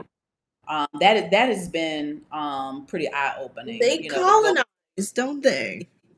yeah, to go to a country, and there's a whole city, and you look like you're in Europe somewhere. Like Mm. there's a town in Sri Lanka. It looks like you're in the Netherlands, right? Like we knew about colonization, but to see it all over the world is like, wow. Yeah, that's fair. That's fair. So would you And say I've traveled before. The reason why I don't know, I probably could come up with a different answer, but I've lived, in South Korea for 4 years, traveling, and being a military brat and a military, a soldier myself. And so, there probably could have been other things that surprised me, but because this is not my first time living outside of the country and, doing this much traveling, I had to dig deep. mm, So, yeah, for me, it's the impact, how the world has been impacted by colonization. mm, that's fair. Angela says she's dating herself, nothing juicy to share. Went out for sushi and a holiday pop up bar. I love that for you. That sounds like a beautiful night. She also says Oh, she's an INFP. yeah, yeah. I Angela is think, my girl. We be in the DMs just going at it with each other. that makes a lot of sense. Uh huh. That makes Yeah, a and lot now it does make sense. Hmm. I think Yep. I'm an I think I'm an INFJ. I think, but I don't remember what that Okay. means. Um, wait, there was something I was gonna say and now it's completely gone. So I'm gonna go to. I really think the wine is like doing what Whining. it's. I think it's doing what it's supposed to do. I really do. Kiki says, "Kiki, do I know you?" I, okay, so which cities and or countries cater to your introversion without having to be completely alone? I think Katrina is an extrovert. Katrina, how do No, you I'm define not. yourself? I'm an introvert. I really am probably 50-50, right? I'm probably 50-50, but I'm more introverted than I am extroverted. And the reason why I say that is because I love spending time by myself. I get recharged when I'm by myself. When COVID hit, honey, I was like, don't come get me, I'll come get you, right? Like I'm in the house and I'm good. I know how to keep myself entertained. I don't get, I don't feel lonely, right? There's a difference between being alone and being lonely. Um, so that's why I feel like I'm more of an introvert than an extrovert, right? Extroverts will lose their mind if they're by themselves for too long. That ain't me. That is not me at all. What countries? What exactly was her question? Which Kate? cities or countries cater to your introversion without having to be completely alone? So I guess what countries don't make you feel I don't know. So it's interesting, right? Because like as an introvert, when you're alone, you don't necessarily feel loneliness. Mm-mm. So I guess Not which country sort of made it obvious that you were alone and you felt lonely in? And Spain. yeah, I would answer Spain as well. I would Yeah. also say I would also say if you're an introvert, you should have no problem doing your own thing in a new city. But it takes time to build up that skill to be able to go out alone and do the things that you like because you're already doing life by yourself, but like Mm-hmm. to go to a museum, to plan your day out, to go on like a date like with herself like Angela just did, that takes, Mm-hmm. I think that's like a muscle that you kind of have to build up. But I would say I had no problem in any city, probably except Spain because people were so social. Denmark Mm-hmm. is really nice. I would say I like Denmark as an introvert. Um, Probably also, I hate to say this word. I hate to say this word. Germany. I would also say Germany. Really? Yes, and Really? I would also say London, really the UK, because there's always something to do and you don't necessarily need to do it with people. Like if you find something to do that's outside of central London, it's an introvert's dream because there's a lot to do and people leave you alone. Like a big city where people kind of do their own thing so they're not bothered by you or worried about you. Uh-huh. London. Yeah. Okay. I'm gonna be in London in August, I think. Okay. I'm trying not to go to London again. I've been told that I need to stop going to London, so I won't be there. Um Oh, why do you have to stop going to London? it's my business. Anyways, Kiki said, Oh, Kiki said, I went to Exodus Summit. I know you. Exodus song. Of course you did. Because we're all friends here. I know, Um, right? that's a really great question, Kiki. I really appreciate that. Oh, Tammy T says she met me in Palm Springs. Hey, Tammy T. Hey, Tammy. Hey. Palm Springs, definitely one of my favorite places in the United States. Outside of DC, if I didn't live in DC, Palm Springs, Joshua Tree, that area, totally my people. Totally my people. So, my map of Florida internally, a large part of it is Disney. Now, this is an internal map. This is not a geographical map. It's Right, like right, right. Disney, Miami. Uh-huh. That's about it. Trying to Yeah. think if I know any other Do I know any other places in Florida? There's there's nothing else to know in Florida. Nothing. Well, well, she said it. I didn't say it. I'm not from Florida. Um, But why did you bring up Florida? Palm Springs. No, Palm Springs, California. Oh, Yeah. Yeah. California. I'm like, why she go to Florida? Florida is one of, oh, I cannot stand I Florida. was in my head. Maybe because you said before that you were gonna move to Florida. I'm thinking you're thinking the same Florida. I didn't think you were thinking California. Oh, oh yeah. Palm Springs, The California. wine is whining. The wine is whining. Okay, I see. Okay. See. Wine is- Another question I have. Yes, ma'am. So we talked about this a little bit earlier when we were talking about 2004. If Uh-huh. you had to give yourself a piece of advice, your younger self, what would you tell her? What age? You have different advice depending on the age. Well, I mean, you're so complex. I had to ask that question. Who, me? So, yeah. Well, So what? okay, talk to me. Tell me. I'm 31. What would you say to yourself? What advice would you give Ooh, to someone who is 31? ooh, ooh. Make plans now for your future. Right? When I turned 31, I probably had just gotten to DC.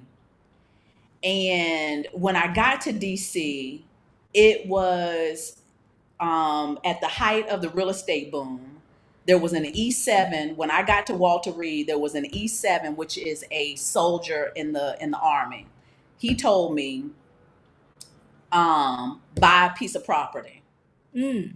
I I had a good girlfriend who was heavy into investing. My dad was an investor, and my best girlfriend, when I met her in DC, she was a part of one of them old school investment clubs where they would come together and meet like once a month. Okay, she was part of that crew.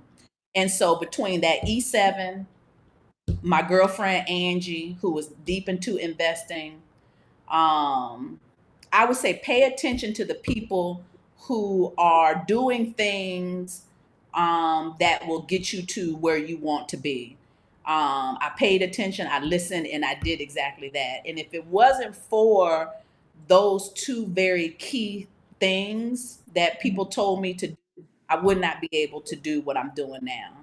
I started working for the federal government. I'm sure I started contributing to my TSP when I was in the Army, but I got real serious once I became a federal government employee. I was, a very aggressive investor because I always, I shouldn't say always, I knew for a long time that I wanted to incorporate travel into my life.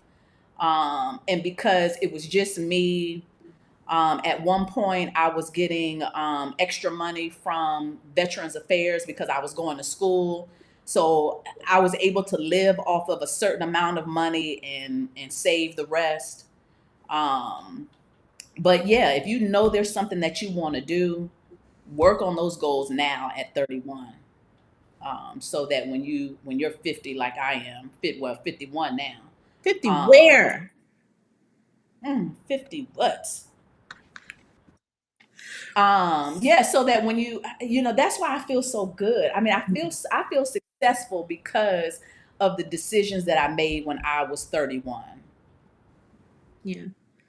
My definition of success is.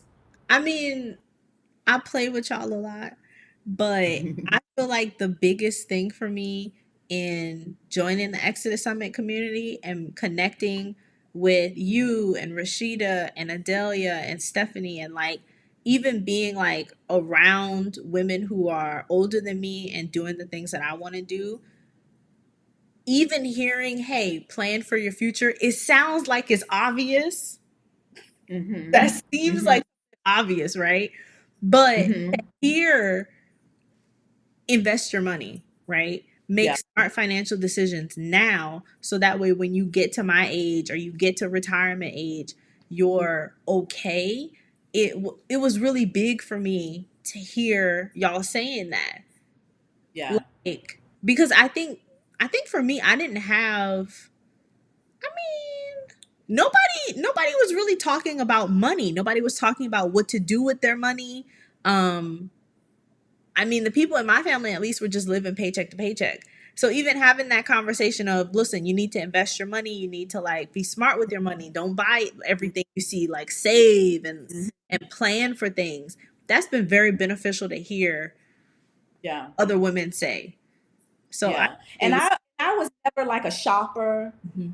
I always was able to live below my means. Like I never had a problem with not having certain things, um, and just being okay with it. I'm gonna tell you something.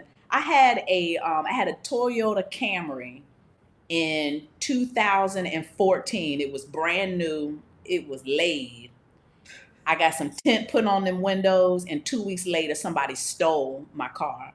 Where? This was in front of my house in Washington D.C. From in front of my house, and I never had a car note after that because when I realized that you can have something and somebody just walk up to it and take it, Right. I was like, that ain't gonna ever happen again. And every car that I have had since then was something that I could pay cash for and be happy about.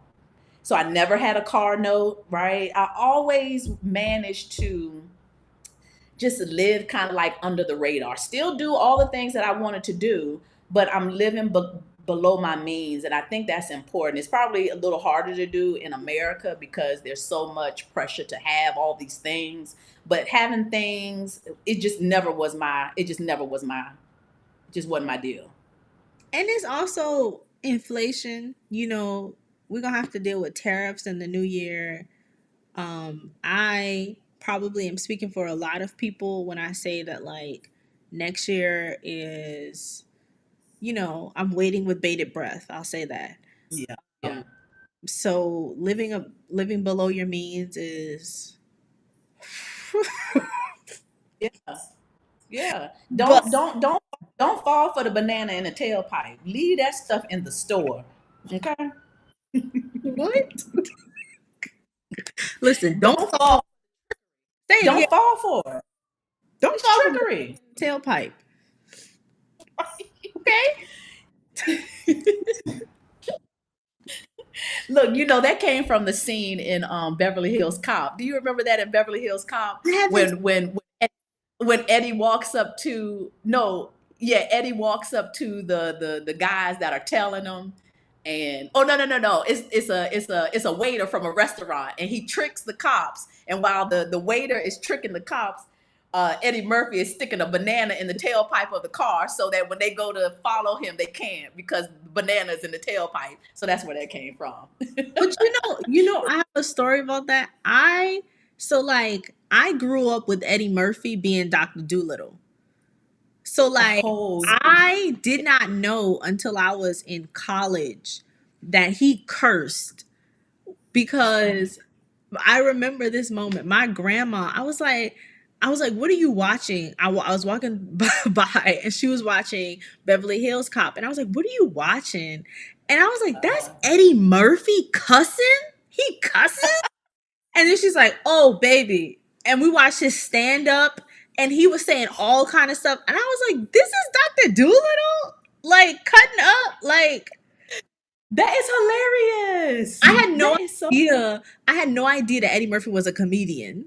Like, that is wild. Oh my gosh.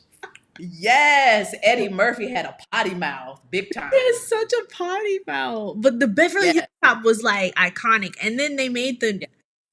this is a tangent. They made the new one. What is it? This is the third? Uh-huh.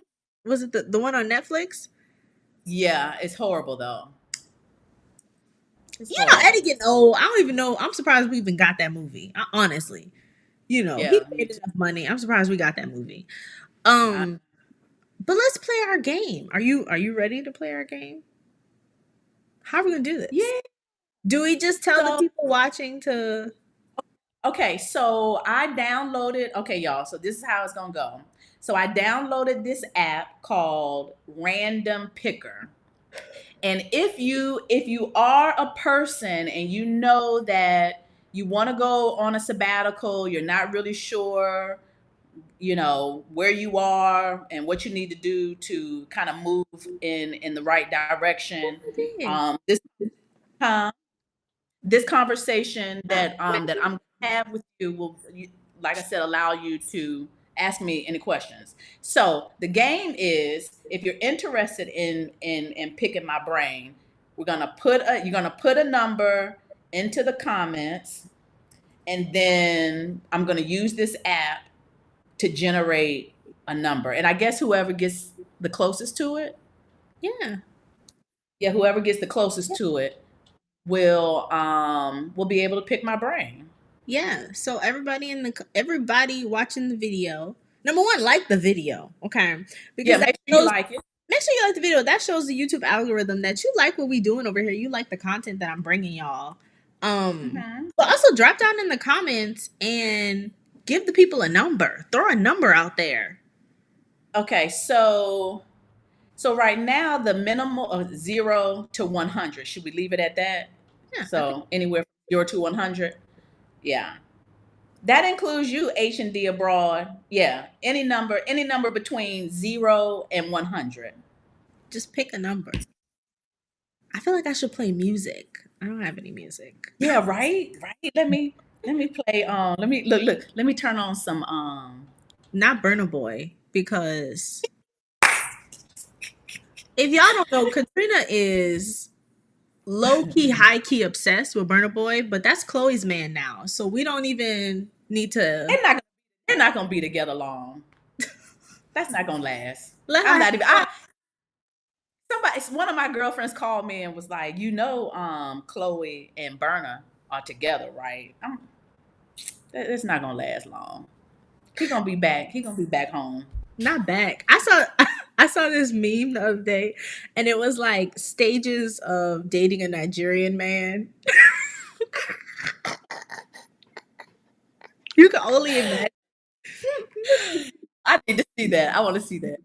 I'm gonna send it to you. But I was like, ooh, this is accurate. Like, who gonna tell her? Can I ask you, have you ever dated a Nigerian man? I have. I've dated a few. Get out of here, girl. It's not a lot to date a Nigerian. They're everywhere. Isn't Nigeria the largest population in Africa? Uh-huh. Yeah, they have like 15 million people. You throw a rock, you might hit a Nigerian. Oh my goodness. That's a whole nother live right there. One that we won't be doing. Not giving my business. Listen, these lives are supposed to be places where you guys can tell your business, not me telling my business, okay? And also I'm fasting from men for the unforeseeable future. So me too, really. Look, Key. Me too. You too? Me too. See, that's why your skin getting clear. Okay, get all the mess out. I told you it was purging while I was in Sri Lanka. You got to exercise the men out. Exactly. Yeah. Okay, everybody, I'm gonna give you 5 more seconds. If you want to get a one-on-one call with Katrina, drop a number in the chat between 1 and 100. I don't have any music, just vibes. Or listen to a song in your head.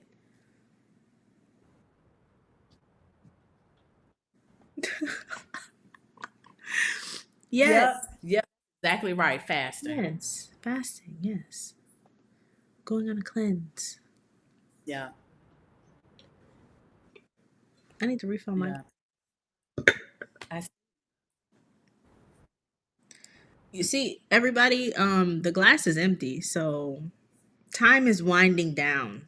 Okay. Okay. The interview must end. It has to, because we need before you start asking questions that you're not supposed to. I mean, I can still do that. There's still time. What's the best date you've been on internationally? Just kidding. You don't have to answer that. I've been on 0 I've been on 0 dates.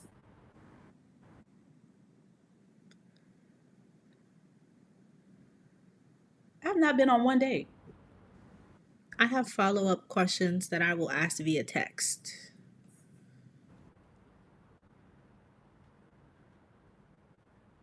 First of all, it would probably require me to download some sort of an app. So you're not on the apps? No. But this is Mm-mm. why you're not an introvert, because you be meeting people out in the wild. Mm. It's going to have to be out in the wild. Yeah, because it's not going to be on an app. And then, like I said, a lot of these countries, I don't know, people just don't seem to, right?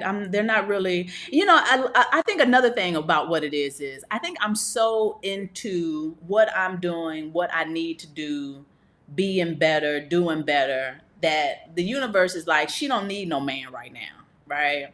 She doing, and so I'm not even like attracting people like that. You know, that makes a lot of sense. No, that really is what it is. Like it's almost like I become invisible because that's just not what I'm supposed to be doing right now, and I am so okay with it. Yeah. Yeah. Yeah, I think I'm in that space too. Yeah. yeah, Hey, yeah. Lisa. Hi. We are choosing a number between 1 and 100 right now. If you want to win a one-on-one chat with Katrina. Also, if you've just joined us, please like the video.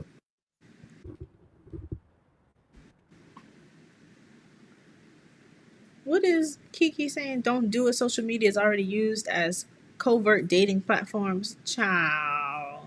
Kiki, you telling your business? Do the men slide into your DMs? Let the people know. I'm just kidding. Should we call it? You ready to do it? Mm-hmm. All right. Okay. So I always feel so turned around when I'm on screen. Okay.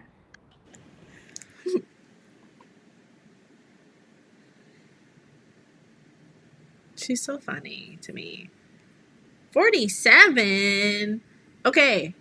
Who got the closest number to 47?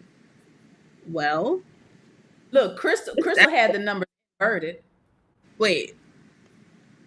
Who? It looks like, who is TB? TB with 55. Hey, TB. Hey TB, are you still around? How you want this? You want them to reach out to you on Instagram?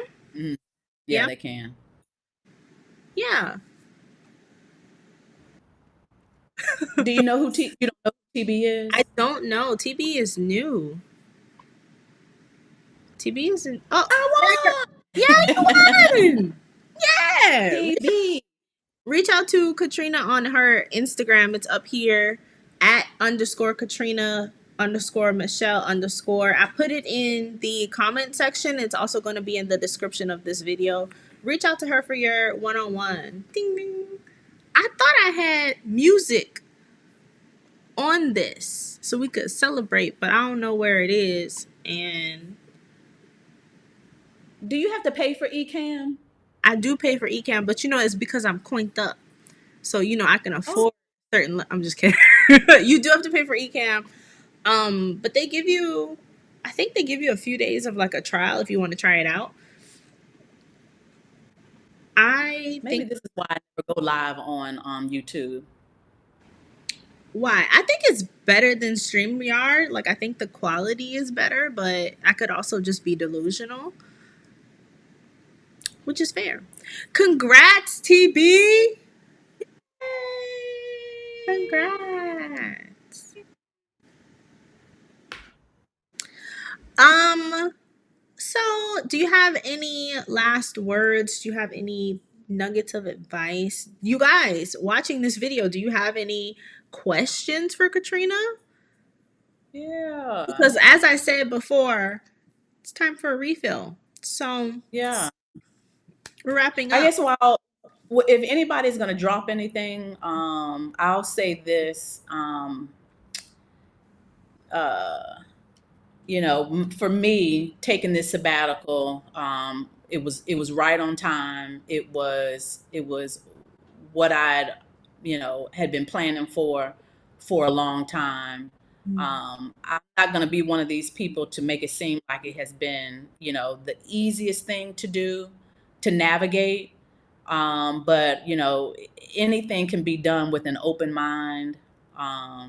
And somewhat of a changed mindset. You got to leave some of that stuff behind, um, and just be open to what you're gonna run into, the journey. Enjoy the journey. Journal the journey. Be able to look back on the things that you've done, the people you meet. Look, so I tend to carry like something with me at all times so I can write down like encounters that I have with people. Cause you have these random conversations with people and you're like, wow, that was wild. So like the other day, I had taken a Grab to the mall and I was about 20 minutes early to my appointment. So I just sat on this bench that was outside of the mall, and big dude came and sat down beside me. And within 60 seconds, I knew his whole work history. He was in the military. He worked for MI5 in the UK. He worked for like Homeland Security and all of this stuff. It was just such a random conversation. His wife drove up, picked him up, and we said bye like we had known each other for like forever. And just those random encounters that you don't really necessarily, well, for me, like those are things that I don't want to forget, or if I need to put it in a book, or if you heard me. Like so just keeping accounts of things that happen, people you run into. Um, I think those are things that you should do while you're out here traveling. Definitely. Lisa says, I journal daily when I travel abroad. It's very helpful. Hmm. I It is. I journal daily It anyway. is. Yeah. Everybody should journal just because Yeah. it's nice to like get your thoughts out. Sometimes your brain gets a little cluttered. Yeah. Yeah. And like I said, I'm not out here just traveling. Like I really am out here because I want to be a better person. And in order to do that, you got to journal and get those thoughts out and just kind Mhm. of like evaluate what's going on in your head, and how do I do better? How do I be better? And so, Yeah. Yeah. yeah, yeah, 14, yeah, Tammy, you too late. Somebody already won. yeah. And the number was 47. So Tammy, don't feel like you would have won if you had put your 14 out there earlier. Yeah. I want to, yeah. Well, Katrina, I appreciate you. This was an amazing discussion.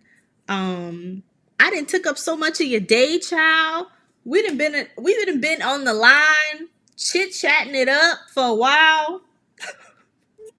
Oh, this was perfect. I mean, it's just noon here, so Mm. um, I still have the rest of the day. I got up this morning and did my exercise, so got that out the way. Now the rest is whatever. I love that, and we'll probably have to bring you back on the channel. I would love to be back. Yeah, especially because you actually have your own channel that I would love I, to direct people to, but I maybe. mean, I am on YouTube, but okay, so I am going to full disclosure moment here. I am extremely camera shy. She And has so being, she has a drone. huh? She has very good cameras. So it's very interesting that she's camera shy. Just saying. She's But being very but good. being on this no, being on this side of the camera and being on that side of the camera are two very different things. Okay. Why do you get what is happening? I don't know what's happening. Apple. It's Apple. Apple does Mine that. never does that though. I Have must you have you done an have you done an update lately? maybe I need to update. Yeah. Hi, bye, Lisa. Lisa is like, I have a hand. I'm not gonna name everybody because I don't want to shout everybody out. Actually, I'll shout everybody out. Lisa, Angela, they are my number two, like my top two subscribers. They're always commenting on my videos. They're always engaging.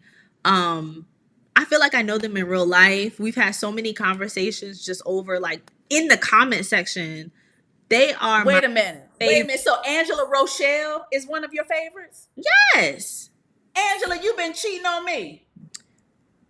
First of all, move out the Angela way. is my girl. First of all, Angela is my move out the girl. way. First of all, I'm giving love to Lisa and Angela because I feel like I know them in real life. Because they've shown me so much love and support for my channel. Y'all are my ride or dies.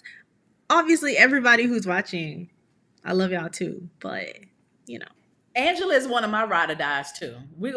She definitely gets a at shout what out. capacity? In what capacity? Like in what way? In my Instagram. She's like literally one of my biggest supporters on Instagram, Angela. She All right, is a ride or die in we general. need to wrap it up. Don't be jealous. Don't be jealous because she out here social media dating. Herself. She says she's dating herself. She's also dating me. Okay. No. I'm just kidding. But You are seriously, no, Angela is my girl. Seriously. everybody is your girl. Like you, Not I thought everybody. you and who you was hanging out with yesterday? Sandra. Sandra and Sean. Go inside and stay there. Go inside and stay there. You're always outside. Can So I just say that was the first time that the three of us have gotten together, and Sandra has been here for at least 2-3 weeks. So I mean, it I looked would like love to we chat with Sandra on the channel. Maybe you were link us up. I don't know her. you and Sandra.